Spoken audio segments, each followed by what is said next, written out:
Yeah. Thank you for taking my question. From the class video, the universal definition of justice should be based on nature. Based on this one, if one cannot take care of their kid, that is considered bad. But if one cannot take care of their parent, it should not be considered bad. So taking care of elder people is also not included in the 5 precepts.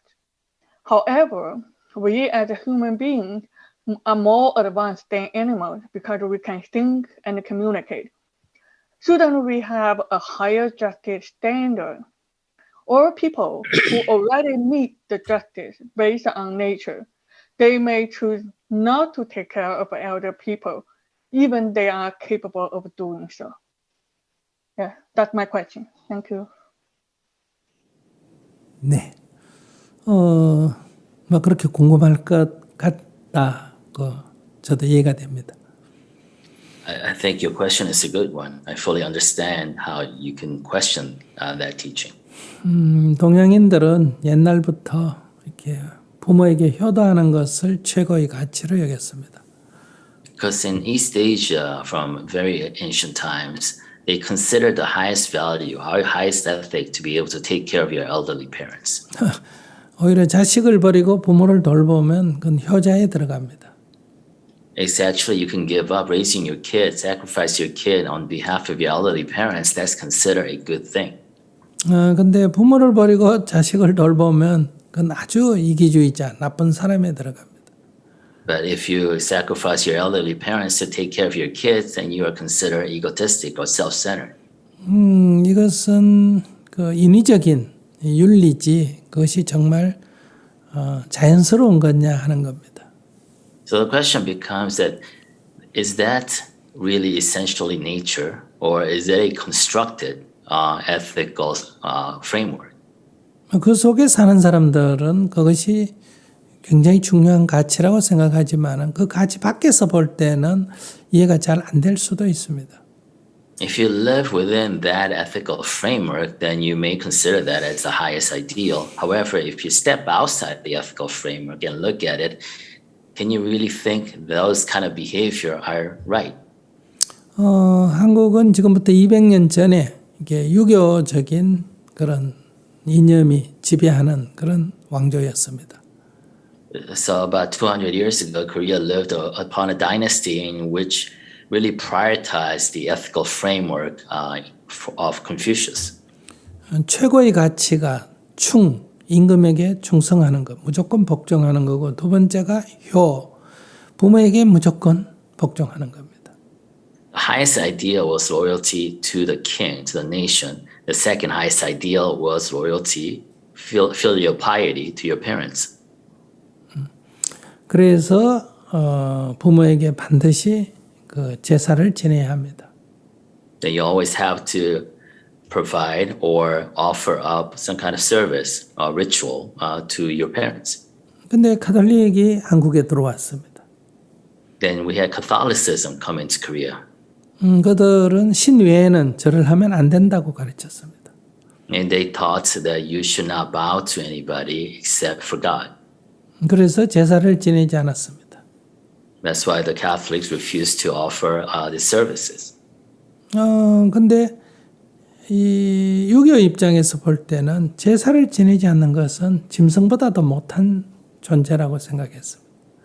So from a Confucian ethical perspective, if you don't offer these services to your ancestor and parents, that you are less than an animal.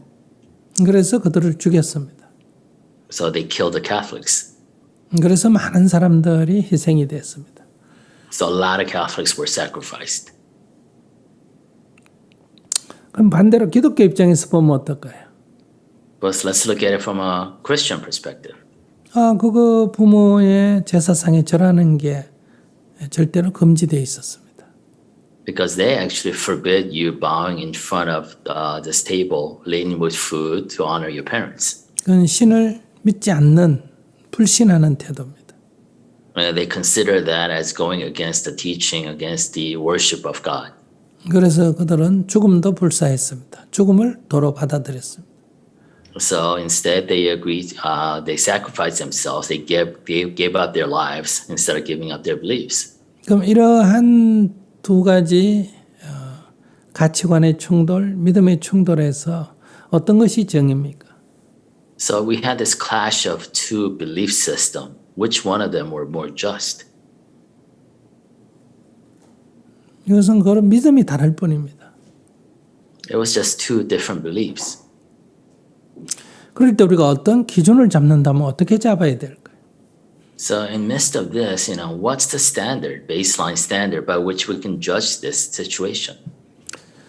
지금까지는 자기 종교, 자기 지역의 문화의 가치의 기준을 가지고 모든 것을 절대적으로 정의라고 생각했습니다. Until now, we define justice in the absolute based on my religion or the prevailing cultural or ethical culture of my region.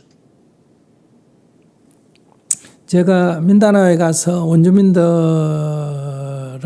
이렇게 학교도 지어주고 여러 가지 이렇게 지원하는 그 활동을 하고 있습니다. So I'm currently involved in a long-standing humanitarian efforts in Mindanao in the Philippines. Building schools, housing, whatnot. 그들은 기공식을 하거나 준공식을 할 때 반드시 동물의 피를 뿌립니다. So whenever a new construction starts, or we have a ceremony, for new construction, they have a tradition of sacrificing or making sure that the animal's blood is spread. 작은 건물을 지을 때는 이렇게 닭의 목을 쳐서 피를 뿌리고요. If you construct a smaller building, they use a rooster or chicken and slice the neck in order to use that blood. 조금 큰 건물을 지으면 이제 닭을 3마리 아니면 염소 1마리 더 크게 지으면 돼지 1마리 이런 식으로 합니다. So if you build a larger building, they use 3 chickens or goats. If you build even larger building, they bring a pig. 근데 저는 불교인이지 않습니까? But I'm a Buddhist, right? 우리는 살생을 금하지 않습니까? And they teach us not to kill. 근데 좋은 날을 왜 꼭 죽여야 됩니까? And why on a good day celebrate the building of a useful building? Why do we have to kill? 왜 다른 동물을 죽여 그 피로 왜 나의 복을 빕니까? And why do we ask for fortune or good luck by killing something and using that blood? 오히려 좋은 날은 잡은 동물이라도 이렇게 살려줘야 되지 않느냐? If it's a good day, shouldn't we just maybe even free these captured animals to celebrate the goodness of that day? 그러니까 이게 상충됩니다. So we have this clash of different value systems. 내가 생각할 때는 살려주는 게 더, 그날은 닭을 살려준다, 죽을 것을 구해서 살려주는 게 더 낫지 않을까 생각하지만은, 그러면 그 두 가지 가치가 충돌할 때 어떻게 해야 되겠습니까? So from my perspective, saving something or letting animals free and let go, that's a better way to celebrate the day. So, but, what do we do when there's such a clash of different value systems? 이것도 어떤 믿음이, 가치관이 서로 다릅니다.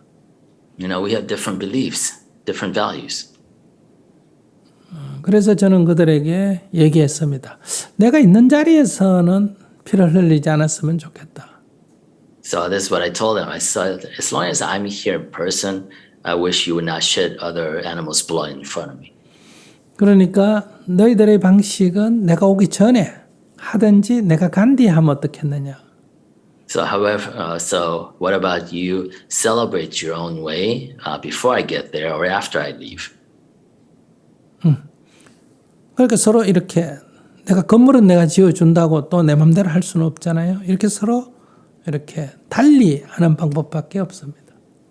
So just because I'm building the buildings for them doesn't mean I can actually do everything I want the way I want it. So this is a compromise we came up with. 대신에 나도 종교적인 어떤 행사는 하지 않겠다고 말합니다.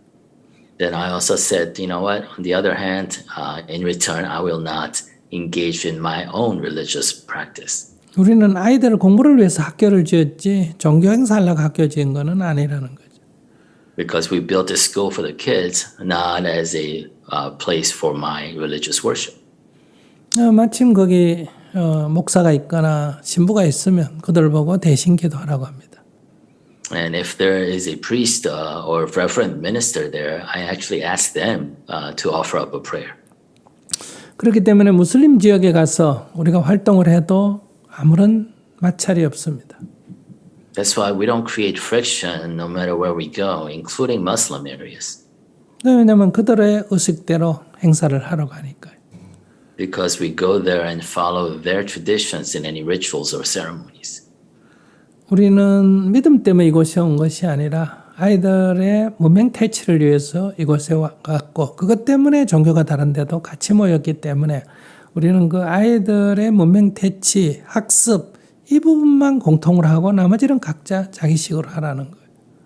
Because we're not there to proselytize our beliefs, not as missionaries. We're there in order to defeat illiteracy by the children, to educate them so that we can come together even though we have different religions because we have that common non-religious cause.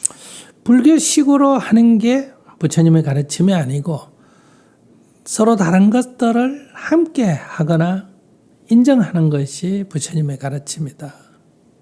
Buddha's teaching is not about insisting on the Buddhist way of doing things. Buddha's teaching is about recognizing the differences and living with the differences.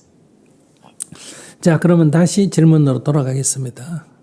With that, let's go back to your question. 이렇게 서로 다를 때 지금 전에는 다른 걸 모르고 내 것만 알았기 때문에 이게 절대적이라고 생각했는데 이제 기독교도 보고 무슬림도 보고 다른 걸 다 보니까 서로 다르다. 이럴 때 우리는 어떤 것을 정의라고 하겠느냐는 거예요. So before we thought we only realized our own things, so we thought our sense of justice was absolute. Now we are exposed to many different religions and traditions. We know Christians, Buddhists, Muslims. So looking at all this different value system or belief system, what is the baseline of justice? 이럴 때 우리는 자연을 볼 수밖에 없다는 거예요. Then we don't have any choice but to look to nature for guidance. 자연은 가치관이 없는 세계입니다.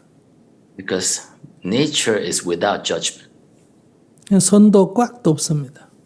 There's no good or evil in nature. 그러니까 거기에 기준으로 해서 우리 인간을 비교해 봐야 합니다. And then we have to look to nature as a baseline in order to judge our own actions. 모든 생물은 자기가 생명이 위협할 때 자기를 우선적으로 보호합니다. All animals protect themselves if there's a threat to survival. 그런데 새끼를 가진 어미는 자기보다 새끼를 더 우선시합니다. How about mothers, however, that has kids or little chicklings, they protect their children first before protecting themselves. 닭을 한번 관찰해 보십시오. Just take a look at how chicken behaves. 사람이 가면 도망을 갑니다. When a human approaches, chicken runs away. 근데 알을 품고 있거나 병아리를 데리고 있을 때는 사람이 가면 도망가지 않고 병아리를 품고 사람에게 오히려 저항을 합니다. But if she lays an egg or if she is hurting her own chicklets, then if a human approaches, she actually gathers them under her and then resists. 일반적으로 모성애라 그러는데 모성애라기보다는 이것이 종족 보존의 본능입니다. We call this, mother's instinct or whatnot, but it's really a deep survival instinct. 근데 병아리가 일정하게 크면 어떠냐? But what happens when the chicks have grown up to a certain amount? 내가 병아리를 잡아도 어미는 전혀 관여하지 않습니다. At that point, you can actually grab a chick, a grown chick. The mother hen doesn't actually interfere. 거기는 이미 독립된 개체가 됐습니다. They have become independent of each other, autonomous. 그런데 동물계에서 어미를 위해서 늙은 어미를 위해서 새끼가 보호한다 이런 거 없지 않습니까? But in the animal world, you don't see, these animals sacrificing their young on behalf of their parents. 왜냐하면 이것은 성년이 되면 자기 생명은 자기가 책임을 지지 누가 대신하지 않습니다. Because once you become independent and adults, fully grown, you are fully independent and autonomous and responsible for your own life and your own survival. 그러니까 우리가 사람이 동물과 비교했어도 아기를 돌보는 것은 당연한 책임이고 책임이라는 거, 의무라는 거예요. So even comparing that to the animal baseline, even for human beings, taking care of your kids is a rightful responsibility. 아기를 돌보는 것은 선은 아니에요. 왜냐 모든 동물도 다 하니까. Yeah, I'm not saying that that's good in a value sense because it's what all animals do. 그러나 돌보지 않는 것은 우리가 악이라고 표현할 수가 있다는 거예요. But not taking care of your kids, we can actually judge that as being bad 왜냐하면 동물도 하지 않으니까. because you are going below that natural baseline. 그러면 늙은 부모를 모시는 건 어떠냐? Then how about taking care of your elderly parents? 동물은 하지 않는 거예요. Animals don't do this. 사람이 하지 않는다고 악은 아니라는 거예요. But so that's why I say, even if you don't choose to take care of your elderly parents, I'm not saying that that's bad. 그럼 사람이 하면 어떠냐? But what if you choose to do it? 이게 선이라는 거예요. Then we can actually term that as good. 그렇기 때문에 자연은 제로 베이스고 자연이 하지 않는 좋은 일은 선이고 자연이 하지 않는 나쁜 일은 악이다. 이렇게 표현할 수가 있다는 거예요. So we can term what nature dictates naturally as kind of the baseline. If you go above and beyond that, then it can be termed as good. If you go below that, that can be termed as bad. 음식을 예로 들어보겠습니다. Let's take an example of food. 돼지가 음식을 먹고 있습니다. A pig is gorging on food. 근데 다른 동물이 와서 먹겠다 하면 주지 않습니다. If other animals wants to get in there, then the pig resists. 싸웠어.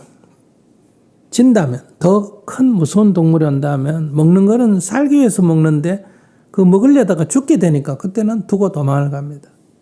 But if there's a predator or bigger animal that tries to muscle it out, then because its survival is at risk, then it would actually give up its food and goes away. 근데 사람은 어떻습니까? But what about human beings? 내가 배고프지만은 내 음식이지만은 더 배고픈 사람을 보면 나눠줄 수도 있습니다. A human being, you may be hungry, but if you see somebody who's worse off than you are, who's starving, you can choose to share your food. 이건 선행이라는 거예요. And I'm saying that's good. 그런데 동물은 자기가 다 먹은 음식을 다른 동물이 와서 먹는 것을 관여하지 않습니다.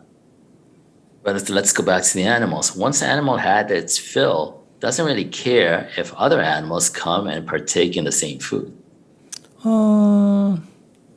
사자나 호랑이도 배가 부른데 토끼를 잡지는 않습니다. You know, even lions and tigers, those apex predators, if it's not hungry, it's not gonna hunt.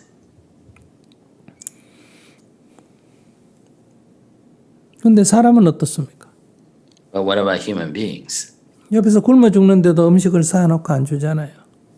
You may actually have starving people around you, but you still hoard food and not share them. 그럼 이건 악이라는 거예요. What I'm saying, then that's evil, that's bad. 사람이 어떤 이념으로 생각으로 자기 생각하고 맞지 않다고 이게 생존을 위해서가 아니라 자기 생각에 맞지 않다고 믿음이 다르다고 사람을 막 죽여버려 수백만을 죽여버려 이건 악이라는 거예요.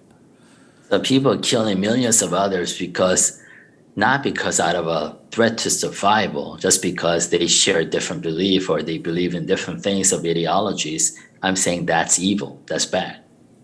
제가 읽은 책 중에 이런 책이 있었습니다. There was this passage I read in a book once. 아프리카의 어떤 식인종 추장이 썼다는 얘기인데요. You know, it's something, a hearsay from the chief of a cannibal tribe in Africa. 유럽인들은 우리를 보고 또는 백인은 우리를 보고 야만인이라고 하는데 자기가 볼 때는 백인들이 야만인이라는 거예요. The white Europeans call us savages, but I think they're the savages. 왜냐하면 우리는 먹을 사람 한두 명만 잡게 되는데 그들은 먹지도 않고 수십만 수백만을 죽여가 버려버린다는 거예요. You know, we hunt one or two people for food, but they actually kills hundreds of people. 그럼 누가 더 야만적인 거냐? Then who's the more savage? 우리가 집에 대해서도 얘기해 봅시다. And let's talk about houses. 새가 자기 집을 짓고 있는데 다른 동물이 와서 거기 와서 하룻밤 자겠다 그러면 절대로 저항하지 내어주지 않습니다. Now, a bird may be building a nest. If some other bird wants to invade the nest, the bird will fight. 그러나 사람은 집 없는 사람이 길을 가다가 어려움에 처했을 때 방에 지어주잖아요. A human being may be generous enough to take a stranger who is homeless and allow them to sleep in their own houses. 이건 선이라는 거예요. And I'm saying that's good. 그러나 새는 새로운 집을 짓게 되면 옛날 집에 누가 살든 관여하지 않습니다. But once a bird moves out of its old nest and builds a new nest, it doesn't care if a new bird comes in to occupy its old nest. 근데 우리는 자기 사는 집 아닌 집을 문을 잠가놓고 길거리에 집 없는 사람이 아무리 많아도 비워놓고 잠가놓고 주지 않지 않습니까? But we human beings may have multiple houses and close the lock on houses that we don't even occupy in midst of a lot of homelessness. 그러니까 이건 악이라는 거예요. And I'm saying that's evil. 그래서 악은 멈춰야 한다는 거예요. So what I'm saying, those things that are bad or evil must be stopped 바로 지금. right now. 왜냐하면 그건 동물도 하지 않는 짓이니까. Because those are things that even animals don't do. 그러나 선은 우리가 But those things that are good 권장해야 된다는 거예요. is a recommended things. 우리가 동물보다 낫다고 생각한다면 동물보다 나은 행위를 해야 되지 않느냐는 거예요. Because if we think we're better than animals, then we should engage in those things and actions and behaviors that are better than animals. 그래서 동양에서 말하는 전통적인 용어가 권선징악. 선은 권하고 악은 벌을 해야 된다는 거예요. So there's a traditional adage in the East Asia that says good things should be recommended and evil things needs to be punished. 또 불교의 가르침 속에는 지악수선이라는 말이 있습니다. 악은 멈추고 선은 닦아야 한다. And similar adage in the Buddhist tradition in which says that evil needs to be stopped and good needs to be polished. 그러니까 우리는 동물도 하지 않는 나쁜 짓은 하지 말고 동물도 하지 못하는 좋은 일을 우리는 끊임없이 앞으로 나아가야 된다는 거예요. So as human beings, we should stop doing those things, engaging behaviors that even animals don't do.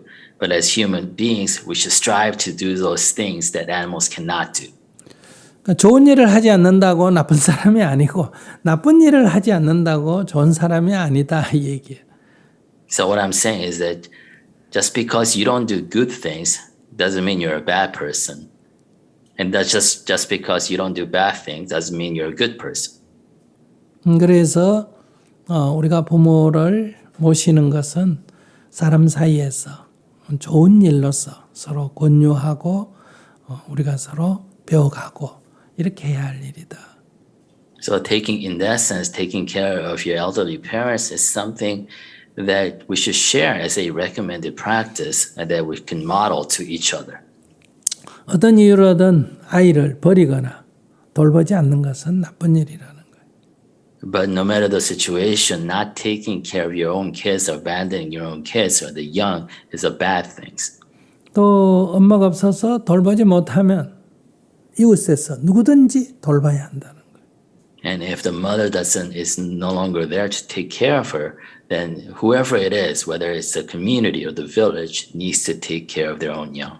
엄마라는 것은 낳은 자라는 뜻이 아니라 기른 자라는 뜻입니다. And when I say mother, I don't refer to the biological mother per se. I'm referring to the primary caregiver. 앞으로도 얼마든지 낳는 거는 시험관에서 다시 말하면 어머니의 자궁을 빌리지 않고도 낳을 수 있는 것은 앞으로 얼마든지 가능합니다. Because in the future, technology will advance far enough that you don't necessarily need a biological womb to actually have children. 그러나 누가 기르느냐 하는 문제. However, the issue of who is the primary caregiver is always there.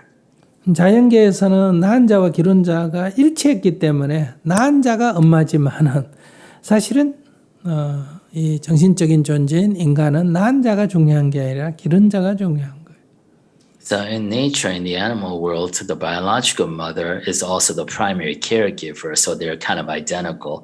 However, in the human world, with our communal and social construct, it's not necessary that the birth mother is the primary caregiver. And what's important is the primary caregiver.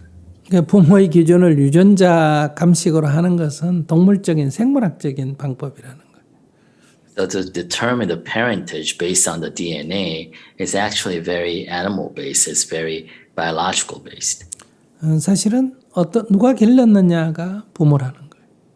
Because what's more important is that the real parents are the people who actually gave primary care. 그러니까 입양은 남의 애를 기르는 게 아니라 내가 길렀기 때문에 내 아이인 거예요. In that sense, adoption, you're not raising somebody else's kid. You're raising your own kids because you gave care to that kid.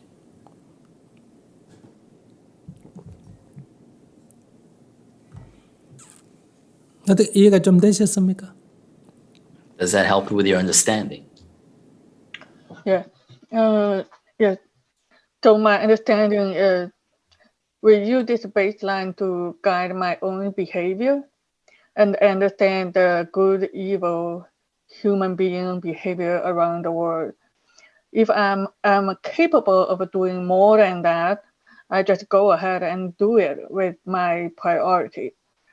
I shouldn't have the desire to always be better than the baseline on everything. And also, I don't need to always be a good person in other people's eyes. So that's my understanding. 우선 내가 행복한 것이 더 우선이다. Your first priority should be your own happiness. 좋은 사람이 되기 위해서 너무 무거운 짐을 지면 행복하지 못합니다. And if you try to be a good person too much by taking on too much burden upon yourself, then you can't be happy. 남을 돕는 일은 나에게 좋은 일이다 이렇게 이해합니다. So helping others is also good for me. That's how you should understand it. 그래야 이게 무거운 짐이 되지 않습니다. Only then does it not become a burden. 어떤 의무감, 사명감으로 하게 되면 이게 무거운 짐이 됩니다. If it becomes a sense of duty, then it becomes a burden. 좀 더 가볍게 좋은 일을 하셨으면 좋겠습니다. So I want you to go ahead and engage in good, but in a very lighthearted way. 근데 지금 좋은 일보다도 우리 사회에는 나쁜 일이 너무 많습니다. But instead of the good things in our lives, we face so many bad things in our society. 동물 세계보다 나쁜 것이 훨씬 많습니다. There's so many bad things that we see, compared to the animal world. 그래서 지금 세계가 이렇게 과학기술 문명이 발달했는데도 고통이 끊이지 않습니다. That's why despite the brilliant technological advancement of our society, our suffering is ceaseless. 지금 세계 인구의 10%가 넘는 7, 8억의 인구가 지금 영양실조 상태, 극빈의 생활에 처해 있다고 합니다. So about 10% of our world's population, we're talking 700 to 800 million people, are living in abject, absolute poverty. 어린이의 20%가 영양실조 상태라고 합니다. And they said 20% of our children in this world are suffering from malnutrition. 그런데 이 문제를 해결하려면 세계 군사비의 1%만 사용해도 된답니다. And they said to solve this problem, only need to spend 1% of the world's military or defense budget. 이걸 하지 못하는 게 인간입니다. But we still cannot do this. 우리는 음식이 적어지면 서로 나눠 가짐으로 해서 이렇게 위기를 극복을 할 수가 있습니다. If there is a dwindling resources or dwindling food, we can overcome that together by sharing that food. 이게 예수님의 산상 설교 때 오병이어 얘기 아닙니까? And this is the direct teachings of Jesus. 모든 사람이 가진 음식을 내놔서 나누니까 다 먹을 수 있었다는 거예요.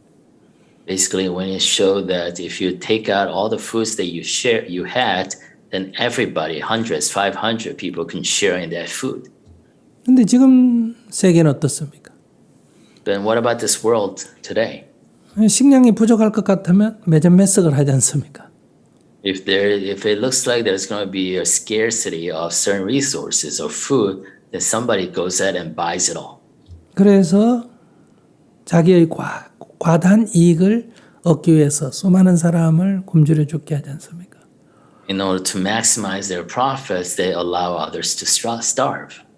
이게 오늘 다국적 기업, 대기업들이 하는 일이지 않습니까? And this is what multinational corporations do today. 그런데 우리는 이것을 자랑스럽게 생각하지 않습니까? And we think those are good business practices. 그런 회사에 취직해서 월급을 많이 받으면 자기가 잘난 줄 알지 않습니까? And we want to go work for those corporations and we feel pride being part of that organization. 그렇게 돈 많은 사람하고 여러분들은 또 결혼하고 싶어 하지 않습니까? And we also all want to marry into that people who are wealthy. 그들이 하는 것이 인류에게 고통을 주는지 고통을 극복하는 데 도움이 되는지 그건 여러분들이 생각하지 않지 않습니까? We don't actually think about whether that person that we want to marry is engaged in actions that benefit humankind or that actually causes suffering to the humankind.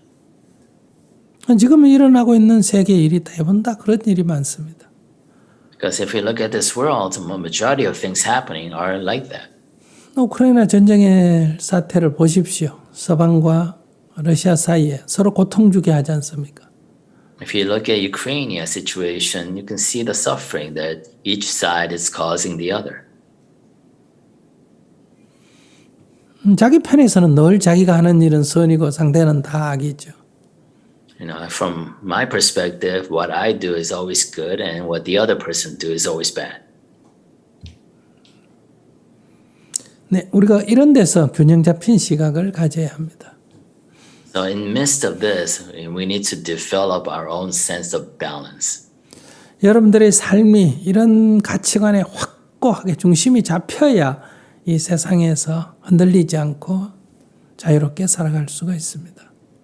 You have to really deeply root yourself in this objective value system in order for you not to kind of shake in the wind of different influences you will encounter. 좋은 마약을 하기 위해서 엄청난 돈을 쓰고 좋은 담배를 피우기 위해서 엄청난 돈을 쓰고 좋은 술을 먹기 위해서 엄청난 돈을 쓸 때 여러분들이 그걸 부러워합니까? 부러워하지 않지 않습니까?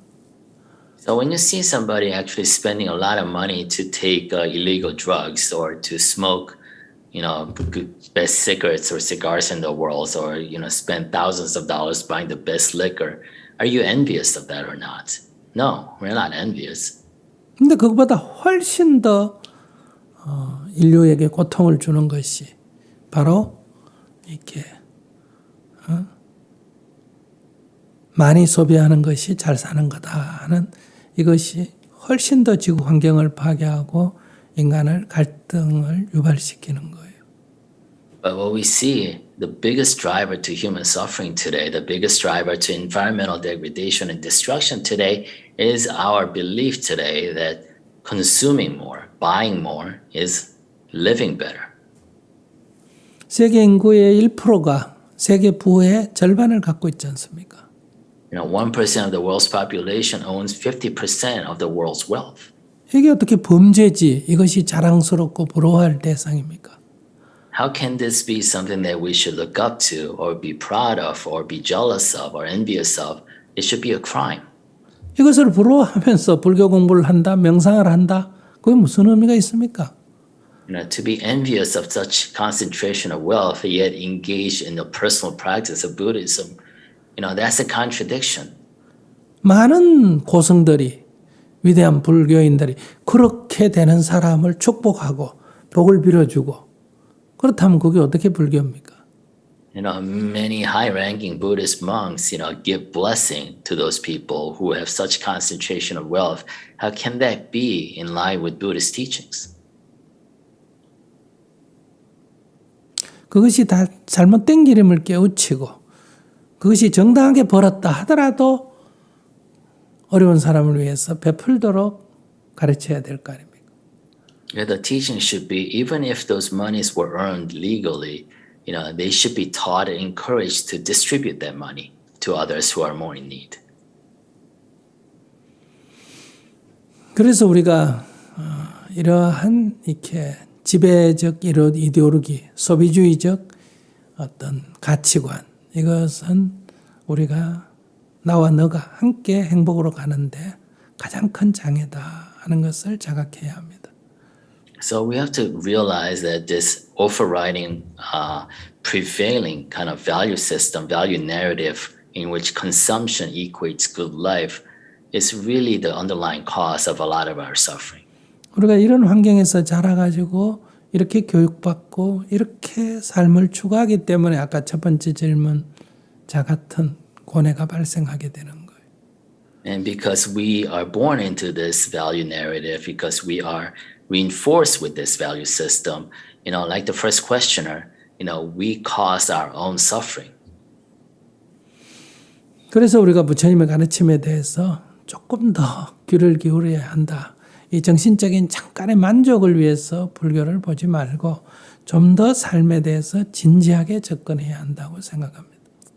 So I think we should approach Buddha's teaching not as a way to kind of satisfy or feed into our own sense of emotional satisfaction. They're momentary, but as a foundational teaching to how we should live our lives.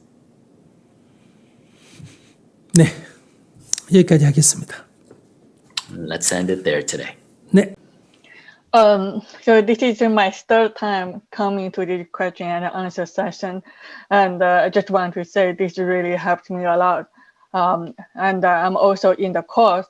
It has been 4 months already. Yeah.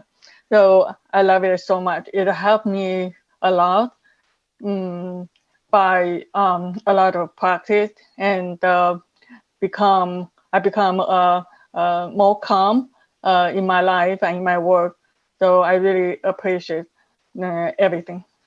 Thank you. 네. 인생이라는 게 별거 아닙니다. 너무 심각하게 그렇게 생각하지 마십시오. Yeah, so life is not a huge deal. So don't take your life too seriously. 예, 숨 못 쉬면 5분 안에 죽습니다. And if you stop breathing, somebody stops you breathing for 5 minutes, then you die. 근데 영원히 살 것 같이 그렇게 생각하는데 그렇지 않습니다. So we take our lives too seriously because we think we're going to live forever, but that's not it. 죽을 때 돼서 되돌아보면 100년이 눈 깜짝할 새입니다. Once you're at the moment of dying, if you look back on your life, you realize even 100 years is just a momentary flash. 지나간 일 돌아보면 좋은 일이든 나쁜 일이든 별거 아니에요. If you look back on all those things that happened in your life, then you realize even good things or bad things, they're not that big a deal. 여러분들 중학교, 고등학교 때 월말고사에 성적이 올랐던 내렸던 그게 지금 그리 중요합니까? Do you even remember what you got on your score in your final exam in high school or college? 제 어릴 때 구슬치기 잘해가지고 구슬 많이 땄는데 그게 따던 1등 그거 지금 돌아보면 뭐 그리 중요합니까? You know, when I was little, I earned a lot of marbles. I took a lot of marbles from my friends, but I was good at that game. What does that matter to me now? 여기 지금 뭐 저희가 잘났다 못났다 하는데 죽을 때 돼서 돌아보면 아무것도 아니에요. Everybody here thinks we're superior and inferior depending on what, but when you look back upon the moment of death, none of that matters. 뭐 그렇다고 자살하라는 얘기가 아니에요. So I'm not telling you to be totally pessimistic and commit suicide out of despair. 자살할 만한 가치도 없다 이 얘기예요. All I'm saying is that, you know, your life is not worth enough for you to actually take the effort to kill yourself. 살 때는 사는 게 자살하는 것보다 쉬워요. So basically, when you're alive, do your best to live because that's probably easier than try to commit suicide. 죽을 때가 되면 죽는 게 사는 것보다 더 쉬워요. But when it's time for you to die, then just take the easy road. Allow yourself to die instead of trying to struggle to survive just a couple more months. 왜 쉬운 대로 살지 왜 자꾸 어렵게 살려고 그럽니까? Basically, go with the flow and do what's easier instead of trying to swim upstream. 살았을 때는 죽으려 그러고 죽을 때는 또 살라 그러고 그러니까 일이 복잡하잖아요. So it becomes really complicated because we want to die when we should be living and we want to live when we should be dying. 살아있을 때를 만끽하고 살아있으니까 좋은 일도 좀 하고 이렇게 사세요. So since you're alive, we're all alive, enjoy yourself while you're alive and do good things while you're alive. 천국이 있든 극락이 있으면 뭐 나 빼놓고 갈 사람 누가 있노? 이 정도 자신감이 있어야 안 될까? And, feel confident that, you know what, because I'm doing such good things that if there is a heaven, if there is nirvana, then who else deserves more to go there than me? 누가 보내준다. 그거 믿습니까? 있다면 가는 거지. If there is a heaven, then, then you should go. You should deserve to go. Don't believe anybody else who can actually broker your passage to heaven. 또 없으면 뭐 어때요? 없으면. 뭐 And if there isn't, then so what? 그러니까 지금에 충실한 것이 현재도 좋고 미래도 좋다. So being faithful to this moment in the here and now is good for you in the present and good for you in the future. 그래서 현재도 미래도 좋은 일을 하면서 사시기 바랍니다. And let's all live doing things that are good for us here and now and good for us in the future. 다음 주에 뵙겠습니다. And I'll see you again next time.